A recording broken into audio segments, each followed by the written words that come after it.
আসসালামু আলাইকুম সবাইকে। আজকে আমি আপনাদেরকে মজাদার একটা সসের রেসিপি দেখাবো। তো এই তো আমি টমেটো ধুয়ে কেটে নিচ্ছি। একটু লম্বা করে কাটবো, তারপরে মানে একটা টমেটো 8 পিস করে করলাম, যাতে যেন সিদ্ধ হতে সময় না লাগে এই জন্য। তো আপনাদের আমি দেখিয়ে দিলাম আমি কিভাবে কাটলাম। তো এটা অবশ্যই সবাই পারে, এটা দেখার কিছু না। তো আমি যেটা কাটছি ওটাই আপনাদের দেখিয়ে দিচ্ছি। এভাবে যদি ছোটো করে কাটেন তাহলে হবে কি, টমেটো যখন সিদ্ধ দিবেন তখন কিন্তু টমেটোর থেকে একটা ছিলকা ওঠে। তো ওই ছিলকাটা ব্লেন্ডার করতে সুবিধা হবে তার জন্য। তো এখানে আমি এই তো রসুন পেঁয়াজ দিয়েছি, লবণ, একটু আদা রসুন বাটা দিয়ে দিয়েছি। তারপরে এটা আমি সুন্দর করে ঢেকে কিছুক্ষণের জন্য বসিয়ে দেব সিদ্ধ করার জন্য। তারপরে তো আমি শুকনো মরিচ দেওয়ার কথা ভুলে গিয়েছিলাম, তারপরে পরে আমি দিয়ে দিলাম শুকনো মরিচগুলি। তারপরে আমি আবারও সিদ্ধ করে নেব এটাকে। তো সিদ্ধ করা হয়ে গেলে আমি এটার বাকি কাজ করব, আপনাদের পুরাটা দেখিয়ে দেব। তো এটা কোনো আজকে তরকারি রেসিপি না, তা এটা একটা সসের রেসিপি, কারণ এখন টমেটোর সিজন। আর এখন যদি আমরা সস একটু না বানাতে পারি পরে কিন্তু আর পারবো না, কারণ পরে টমেটোর তো দাম হয়ে যাবে এজন্য।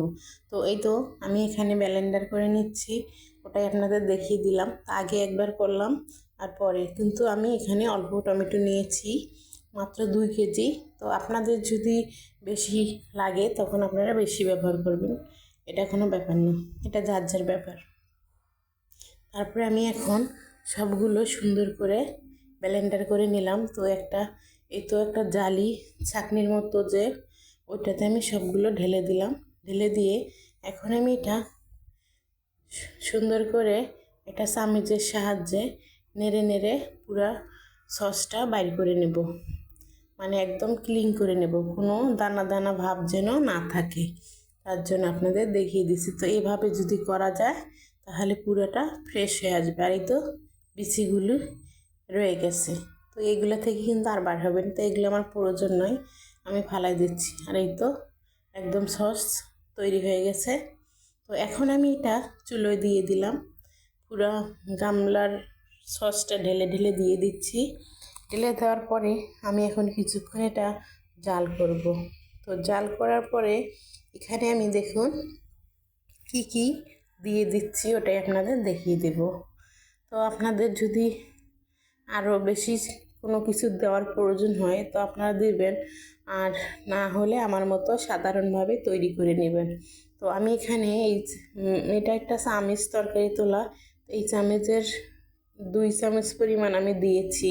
তো পরে আমি আবার ওয়েট করব, কারণ আমি অল্প অল্প দিয়েই দেখতেছি যে কতটুকু লাগবে, তার জন্য আমি একবারে কিন্তু দিইনি, একবারে না দিলেই ভালো হতো। এখন অনেক সুন্দর বলক এসছে, মানে এত পরিমাণ বলক আসতেছে যে আমি এখানে দাঁড়াইতে পারতেছি না, কিন্তু আমি ঢাকনাও দেইনি। তো পুরা ছিটে ছিটে আমার গায়ে আসতেছে। তারপরে এখানে আমি একটু মরিচের গুঁড়ি দিয়ে দিলাম 1 চামচ পরিমাণ। এখন ওটা দিয়ে নেড়ে নেব।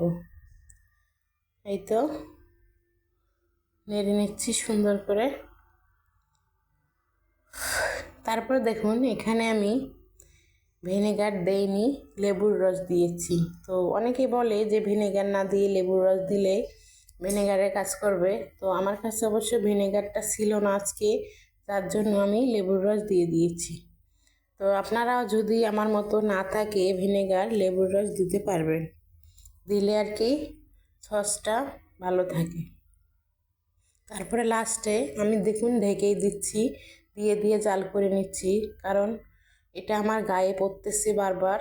আর শুধু গায়ে না, পুরো মনে করেন চুলা নোংরা হয়ে যাচ্ছে, তার জন্য আমি ঢেকে ঢেকে এটাকে জাল করে নিচ্ছি। তো আমারটা কিন্তু অনেকটুক পরে কমে গেছে, মানে যতটুকু ছিল তার থেকে আরও কমে গেছে। তো আরও কমবে, যার জন্য আমি চিনিটা কিন্তু কম করে দিয়েছিলাম, কারণ আগে যদি বেশি দিতাম অনেক মিষ্টি হলে আবার অত খেতে ভালো লাগতো না, তার জন্য আমি কম কম করে দিচ্ছি। তারপরে দেখুন এই যে ঢেকে ঢেকে দিয়ে যে আমি করতেছি, পুরো ছিটাটা দেখুন ঢাকনাটার উপরে, ঢাকনা পুরাটা নষ্ট হয়ে গেছে। তার কারণে আমি কিন্তু ঢেকে দিয়েছিলাম। এখন কিন্তু এটা হয়ে গেছে, আর কিছুক্ষণ হবে, হলে আমি নামিয়ে আপনাদের দেখিয়ে দেবো। দেখুন কতটুকু ঘন হয়ে গেছে, একদম দোকানের মতো হয়ে গেছে। তো এই তো ঘনত্বটা দেখিয়ে দিলাম আপনাদের। তো আপনাদের যদি মিষ্টি বেশি প্রয়োজন হয় আপনারা আরও দেবেন। আল্লাহ হাফেজ সবাইকে।